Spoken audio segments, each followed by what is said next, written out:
first, ranting is not governing. That's the focus of tonight's angle. All right, better late than never. Some liberal commentators are actually beginning to see the light. The affordability crisis, well, if there is one, it's mainly a blue state crisis. They promise wonderful-sounding new programs, free childcare, but in fact preside over bloated bureaucracies and inept execution. If America has an affordability crisis, it tends to be in places Democrats govern, like New York, Illinois, and California, which all feature high taxes, soaring housing costs, and stagnant outcomes in basic areas like education and infrastructure. Interpret that as, well, it's a disaster there. You're beginning to wonder, is there some aerosolized, chemical compound floating in the air out there in the Pacific Northwest that makes everyone out there totally nuts, or that blurs their vision so they can't see the world as it really is? But only, of course, the socialist utopia they wish it would be. A few months ago, The New Yorker posited a question that should answer itself. Can progressive mayors redeem the Democratic Party? Well, if you thought New York was in a heap of hurt, well, you haven't seen the socialist landmine Seattle just stepped into by electing a new mayor who has almost no professional adult work experience other than being a left-wing activist. Meet Katie Wilson. I ran for mayor in Seattle because we are in a moment where we have an affordability crisis, just like many cities around the country. For me, being a socialist is really, first of all, it's about a belief in good governance, right? I think it's really damaging when people lose faith in the ability of their government to successfully tackle big challenges. Good governance? And she's going to tackle big challenges? A 43-year-old woman who is still being supported by mommy and daddy? Campaigning for office is stressful. Seattle's one of the most expensive cities in the country. Our childcare is off the charts expensive. And honestly, I think that a lot of people of my generation and younger and older found it very relatable that during this stressful campaign, my parents chipped in to help to pay for the cost of their granddaughter's daycare. And I think, families help each other out. Well, she can't budget her own life, but now she's going to be responsible for overseeing the budget of an entire city? Is this really Seattle's best? Gosh, I hope not. It's a beautiful city. But she is right. Things in her state are very expensive because of liberal policies that blow money on stuff that doesn't work while they hyper-tax the job creators, which she, of course, wholeheartedly supports. Remember, she helped spearhead an effort to increase payroll taxes, supposedly to pay for affordable housing. Now, the result's going to be what it always is with these soak-the-rich policies. It just ends up decreasing business investment.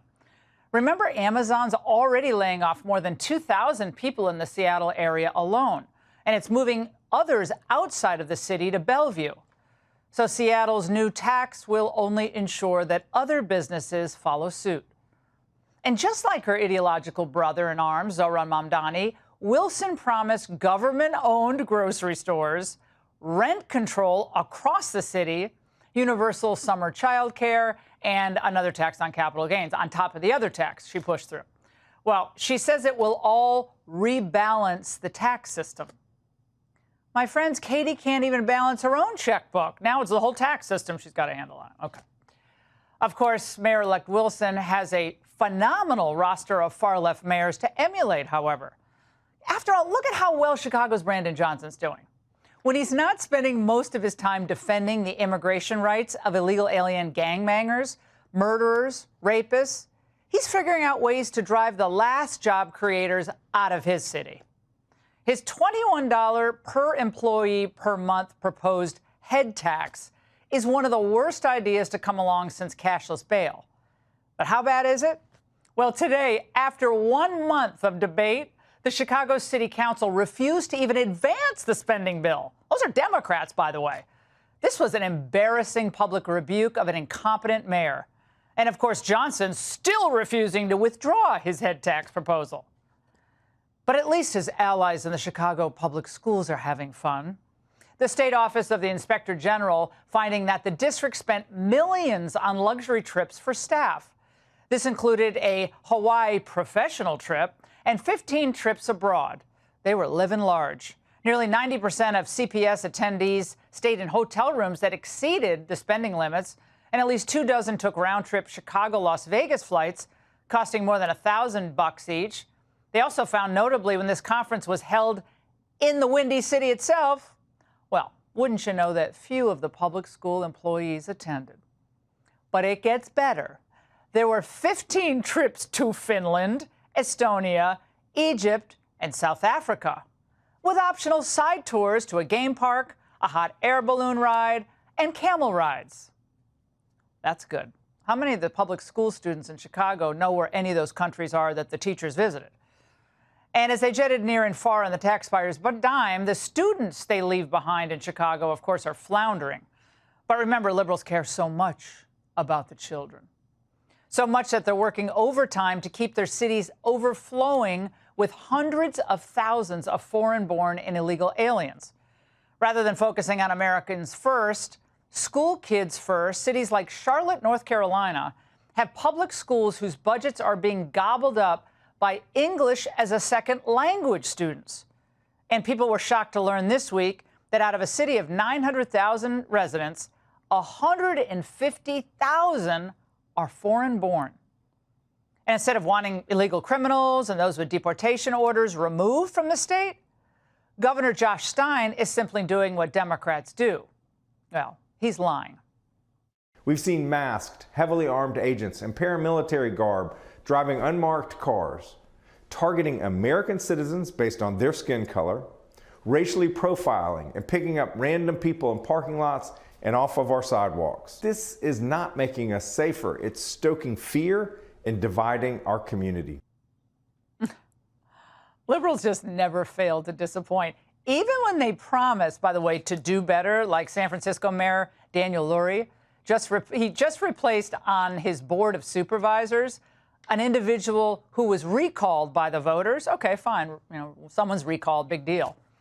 But then they only found out that the replacement that they put in for the guy who was recalled, she was a nightmare too. Axios is telling us that Isabella Bea Alcaraz had a pet shop that violated multiple health and safety codes last year after inspections revealed animal feces and unsanitary conditions. By the way, the woman also had no political experience at all.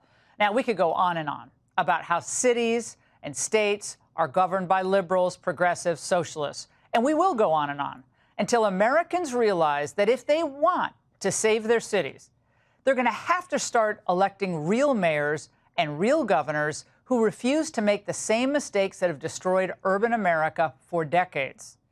And that's the angle.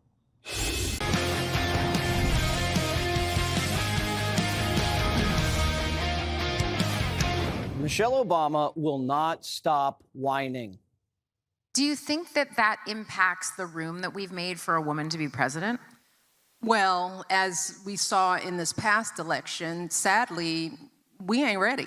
That's why I'm like, don't even look at me about running, because you all are lying. You're not ready for a woman. You are not.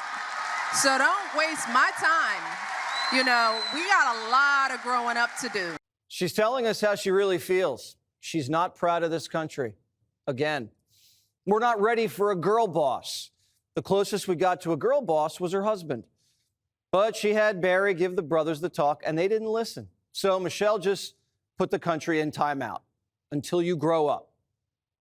If we're not ready for Michelle, we're definitely not ready for Kamala. She went back on the road, and this time she upgraded tampon. Let me be very clear. It's nice to finally meet me. I need you to know, right? This is all for you. You bring people so much joy, knowing clear-eyed what we're up against, but giving people a way to laugh at themselves and each other and me. Yeah.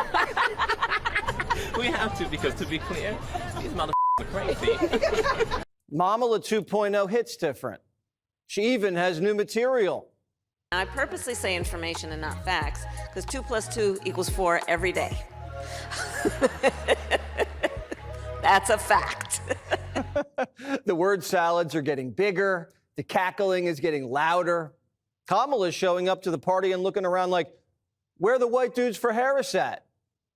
Generally, they were very anti-Muslim normal guys. Like if you, there's what do you mean normal guys? I mean, it's okay. Are to you be saying like there's only one way to be a guy? If that girl's hot, hey, that girl's hot. I want to drink. I want to party. I like frat parties. I like that. That was all bad. Like, and to be honest, it's the white guy, and this sounds, but was the bad guy. Became the bad guy.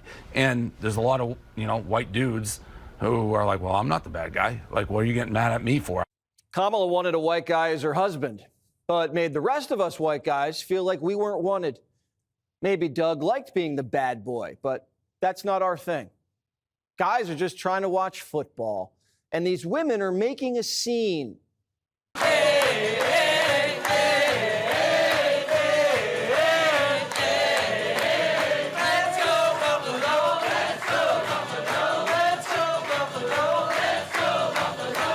That was Governor Kathy Hochul at a Bills bar, blowing bubbles, while guys were just trying to watch the game. If Democrats want to win men back, I'd leave the bubbles at home. The only thing they have is the great white hope, Gavin Newsom. Gavin's jockeying with Kamala like they're back in San Francisco. The only problem? Newsom's still lost in the jungle. So I'm here in the heart of the Amazon, just walked up 15 stories on top of a data tower, 27 years in the making, with sensors and data that is collected and shared all across the United States of America, including in the state of California. But the data they've collected here only underscores the seriousness and severity of neglect and denial as it relates to the issue of climate change. Oh, it's been day gazillion of Newsom's trip to the Amazon. He swapped his backpack for a hard hat and climbed up to a tower to put his head where it belongs, in the clouds. By the way, do you know how much Newsom's personal photographer makes?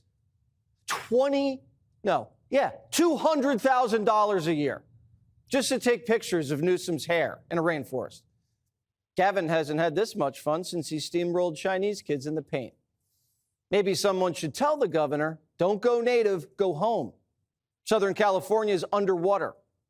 He should figure out a way to save it, for the next fire. But Newsom's going sightseeing in Rio. Here he is marveling at the Christ of the Redeemer statue. Democrats are hoping Gavin can be their redeemer, but no one's flocking to him. They're flocking away. I'm kind of in this kind of LA thing, and this I could be guilty of being a victim of like what I'm absorbing in my algorithm, but like Gavin Newsom scares the shit out of me, and I don't want to be a part of it. You know what else is getting packed into a U-Haul? The Palestinian, Chuck Schumer. AOC's the one behind the wheel, and she's driving him right back to the Gaza Strip. The stakes are life and death, and that means that we want to make sure that we have Democratic leadership that is strong enough to withstand that. And so I think that's what this conversation is about, and I think we can get there. Spartacus is ready to go to war, too. Chuck Schumer's generation, Nancy Pelosi's generation, John Lewis's generation, they have so much to be proud of. It is time, though, for new leadership. Democrats are writing Chuck's obituary, and he doesn't even know it yet. The question is, what is the future of Democratic leadership? Who is going to be effective? And most Democrats around the country just don't think that person is Chuck Schumer. I mean, he doesn't inspire confidence. He's not bold. He's out of touch with the grassroots. Schumer's pulling a Biden. He's barricading himself in the Senate like it's Wilmington. He's calling you out of touch with the grassroots. Is it fair criticism? Do you envision any leadership change anytime soon? Look, I am doing what I have done for my whole career. I'm fighting hard to bring Americans' costs down. I'm fighting hard to deliver for New York. I've done that my whole career. I'm going to continue to do that, period. Biden said he wasn't going anywhere, too.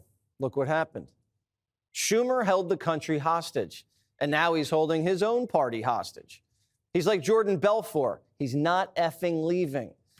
And he's sending out the mod squad out to fight for him. Watch. Some folks like AOC may think that's nothing. Virginians think it's an awful lot. And second, if the goal was to try to get health care front and center, she was not at the table with the Republicans in the Senate. I don't tell Ro Khanna or AOC or anybody else who you should pick as your House leader, because I got a full-time job being a senator. Chuck even tried to force the Epstein files out. just to keep his name out of other people's mouths. Chuck and Hakeem both know Trump's clean. Schumer lost his base, and now he's lost his hearing. Why wouldn't they have been released the last 4 years when President Biden was in office? Well, that's the question every American is asking. Not every American, but so many Americans are asking. What the hell is he hiding? Trump's not hiding anything. He just said he'll release everything the government has on Epstein. I do want to say, here's what I want. We have nothing to do with Epstein. The Democrats do. All of his friends were Democrats. You look at this Reid Hoffman, you look at Larry Summers, Bill Clinton, they went to his island all the time, and many others. They're all Democrats. Once that resolution passes, the DOJ has 30 days to release everything they have on the dead pedophile. That includes the flight logs, his connections to powerful people, DOJ and FBI investigation files, and information about his 2008 sweetheart deal, and his death in federal custody. Now, we're not going to get everything. The DOJ can hold back anything related to national security, which could be a lot because Epstein was likely intelligence, as well as grand jury testimony and anything sealed. Representative Anna Paulina Luna just announced that Bill and Hillary Clinton are refusing to testify in front of the House Oversight Committee investigating Epstein. All of these Democrats screaming about Epstein are suddenly turning into cowards. No wonder men are leaving the Democrat Party. Stephen A. says the party's packed with cowards. AOC has been invited on the show for 4 months. Gavin Newsom has been invited on this show for longer than that. Chuck Schumer's been invited on this show, hasn't shown up. Where they at? Every single Republican I have asked to show up on this show has either said yes or that they're coming. Not the Dems. Why? The only Democrat doing any talking is the destroyer. Schiff's getting all hot and bothered. Watch. I think Mamdani was benefited by being young and handsome, and I'm working on that. He also had a very clear agenda that he stuck to with ruthless discipline, and it was one focused on meeting New Yorkers where they lived, literally. What it takes to pay your rent and get to work and buy food is what I think really resonated. This commie crush is bad news. Even Bill Maher knows it.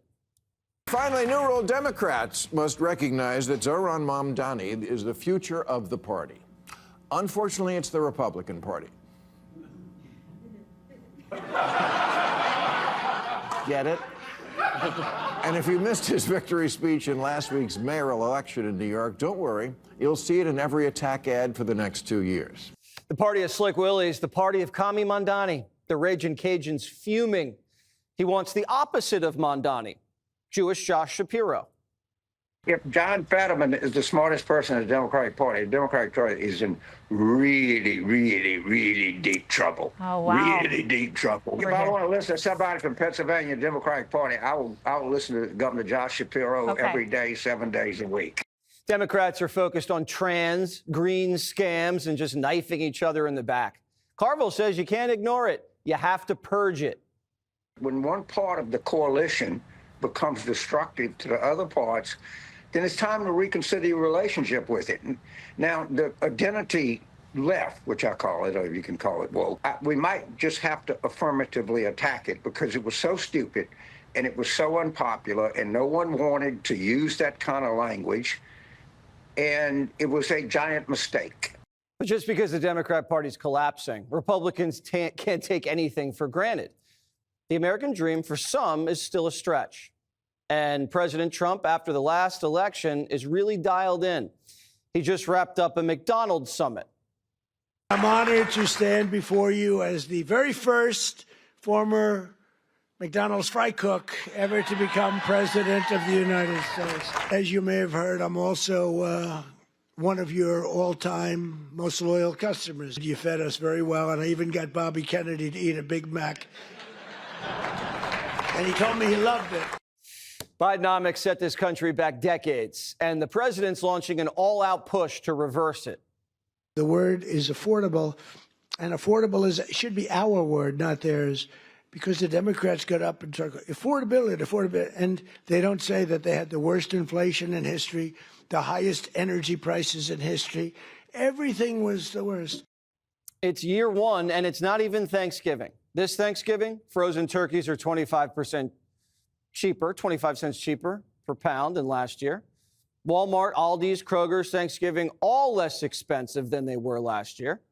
Prices are still high, but tariff rebates are just around the corner. For people on Obamacare, he might cut out the middleman, the insurance companies, and you can get a check directly to yourself to handle your own health care. I've had personal talks with some Democrats. I can't tell you who they are. I just don't want to do that. It's not fair to them. About paying large amounts of dollars back to the people. The insurance companies are making a fortune. Their stock is up over 1,000% over a short period of time. Why don't we just pay this money directly to the people of our country and let them buy their own health insurance? Trump could be 86ing Obama's legacy. If Obamacare is gone, what happens to his library? That could be one big, beautiful, empty wing. Trump's working so hard, his voice is shot. Your voice sounds a little rough. Are you feeling all right? I feel great. I was shouting at people because they were stupid about something having to do with trade in a country, and I straightened it out. But I blew my stack at these people. Michelle Obama's yelling at you for being too sexist. Trump is yelling at other countries to help you out. Is that the difference between a man and a woman president? We don't have time to get into all that. Begin with something that we're calling a socialist contagion. It's ripping through the entire Democratic Party. It's got no end in sight. Take a look. We've run this experiment many times, and the results are always obvious. Here's capitalist South Korea at night from space. Here's socialist North Korea. Yeah. Venezuela traded capitalism for Hugo Chavez's socialism for the 21st century, which turned out to be like socialism in the last century or any century. A mess.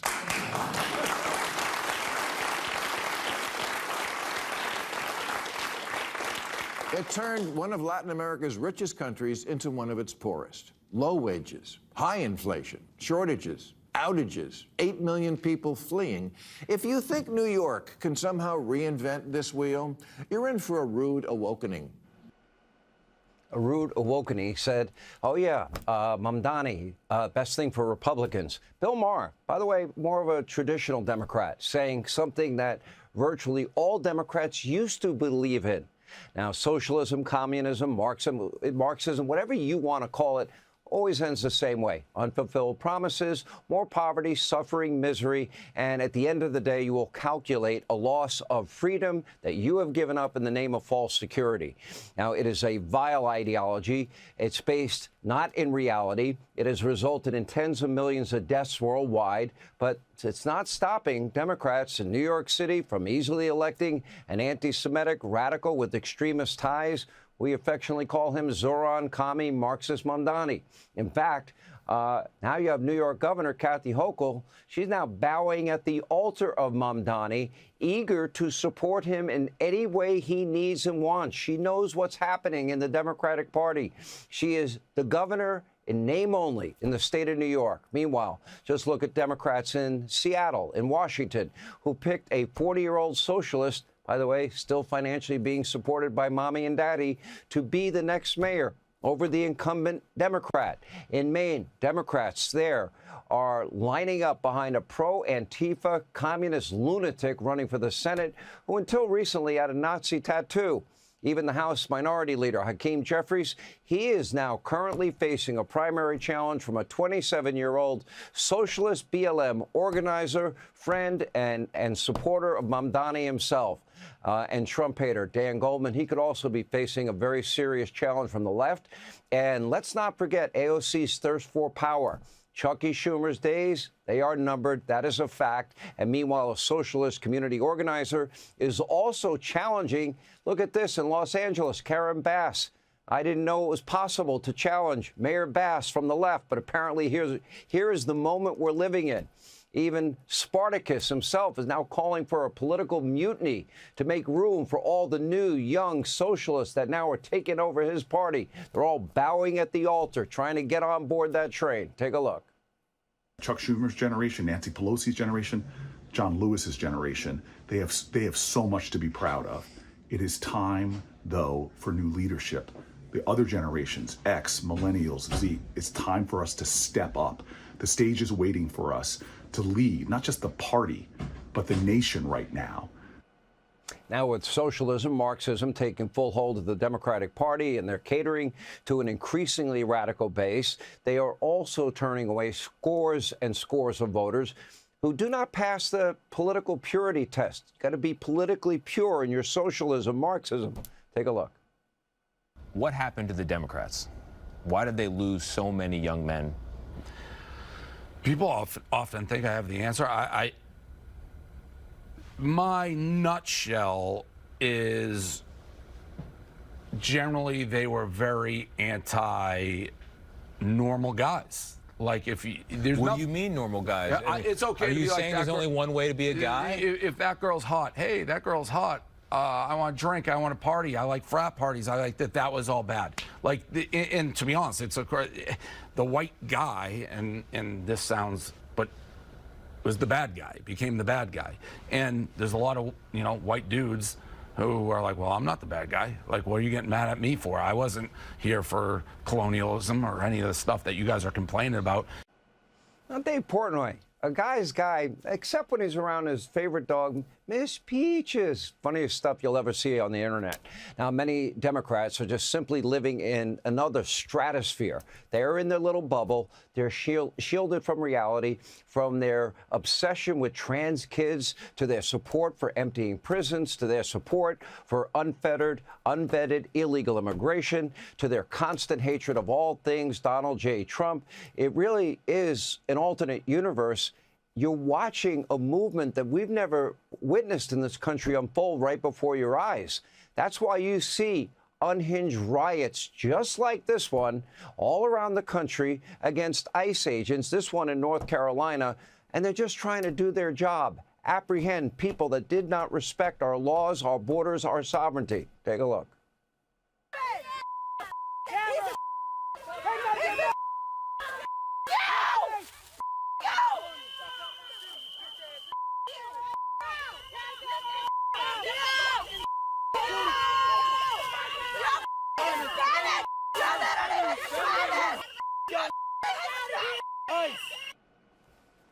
It's very sad, unfortunately, for so many on the left. Trump derangement syndrome, it is driving them crazy. In fact, a psychotherapist told Fox News that this is a real pathology plaguing 75% of his patients. Wow, that's a lot of space that Donald Trump takes up in people's minds. But I do have good news for all of those that do suffer from TDS. There is nothing to fear. Donald Trump is doing the job that he said he would do, securing the border. He's evicting criminal, illegal aliens that actually didn't obey our laws. Yes, improving the economy, laying the foundation for great success, lowering inflation, lowering gas prices, draining the swamp, and he is making the world a safer, more peaceful place. That's it. That's what he ran on. That's what he's doing. That's the reality. Let's welcome tonight's guest. In high school, he was voted most likely to sleep in your backyard. Founder of StudioTST.com, comedian Michael Loftus. He was born behind the Iron Curtain and gives midwits a hurtin'. Author of The White Pill, Michael Malice. Her baby already has more teeth than Hunter Biden. New York Times bestselling author and Fox News contributor Kat Tipp. And if you hear your grandmother moaning, it's because she's reading his new book. Former NWA World Champion host of Planet Tyrus Podcast, Cyrus. You know, Michael Loftus, because we have two Michaels here, I would never ask if you had flown on Epstein's plane because I know that you've never actually been on a plane. Oof. You only travel by the rails as a homeless man that you are.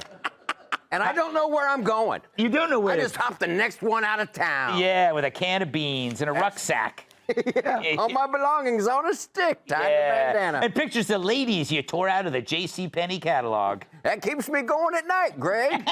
That's my North Star. Yes, it is. How do you feel about the Dems trying to uncover it all now? I love it. I love the timing of this. Trump is just masterful at this. He's like a modern, like, Bugs Bunny. And we're watching that rabbit season, duck season. Yes. And Trump's like, oh, I think we should release the Epstein files. And I don't do Trump, I do Christopher Walken. Yes. Yes. Go ahead. Because he was talking about this years ago. Yeah. Oh, this Epstein, it's a mess. We should find out what's in there. And the Democrats didn't want to do anything. And now Trump's in the White House, and he knows what he's got. He's like, ooh, we got New York Times, we got Hillary Clinton, we got Pizzagate. Oh, I don't think I want to release it. No one should see this. And he's got them all demanding, release it. Now he's like, bam, bam, bam, bam. It's wonderful. He just uno'd the whole frickin' Democrat Party. Uno'd. You know, there's an underappreciated game. I didn't want to play Uno because I didn't want any foreign influences in my home. And there was no one to play it with. Yeah. Michael. Yes? The other Michael, Malice.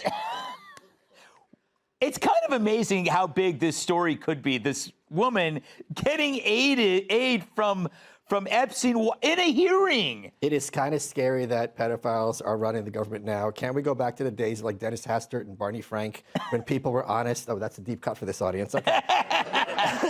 well, look it up. Anyway, point being, I think it's disturbing how intertwined all this is with politics, with business, with every other industry on earth. The names in these files are CEOs. People are still prominent. Yeah. And I feel naive because I don't think I know anyone who finds underage kids attractive. But apparently it's a thing. Maybe this is why I'm not more successful. Yes. I just find them gross. No, you know what it is? It's because you are the size of an underage kid.